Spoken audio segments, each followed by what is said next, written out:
بسم اللہ الرحمن الرحیم۔ السلام علیکم۔ آج ہم لیگل اسٹڈی کی بک لوئر کلاس کورس کے لیسن پلان نمبر 5 کی دفعہ جو ہے دفعہ نمبر 55 ضابطہ فوجداری کے بارے میں بات کرتے ہیں۔ آوارہ گردوں، عادی ڈاکوؤں وغیرہ کی گرفتاری۔ اس کا جو ہیڈنگ ہے وہ اس طرح سے ہے، آوارہ گردوں اور ڈاکوؤں وغیرہ کی گرفتاری کے بارے میں ہے۔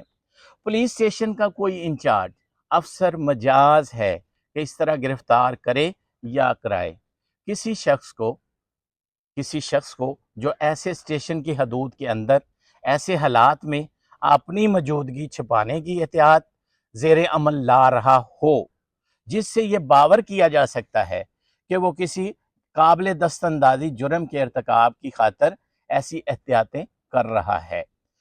ایسے ہر شخص کو جو ویسے تھانے کی حدود کے اندر بظاہر کوئی ذریعہ معاش نہ رکھتا ہو یا تسلی بخش وجہ نہ بتا سکتا ہو، یا ہر ایسے شخص کو جو شہرت سے عادی ڈاکو ہو، نقب زن یا چور یا عادتاً چوری کا مال یہ جانتے ہوئے کہ وہ مال مسروقہ ہے لینے والا، جس کی شہرت ہو کہ عادتاً احتسال بالجبر کے ارتکاب کی خاطر بالعموم لوگوں کو نقصان پہنچانے یا پہنچانے کا خوف رکھتا ہو یا خوف دلانے کا اقدام کرے۔ تو یہ تھی دفعہ نمبر 55 ضابطہ فوجداری، آوارہ گردوں، عادی ڈاکوؤں کو وغیرہ کی گرفتاری کے بارے میں۔ شکریہ۔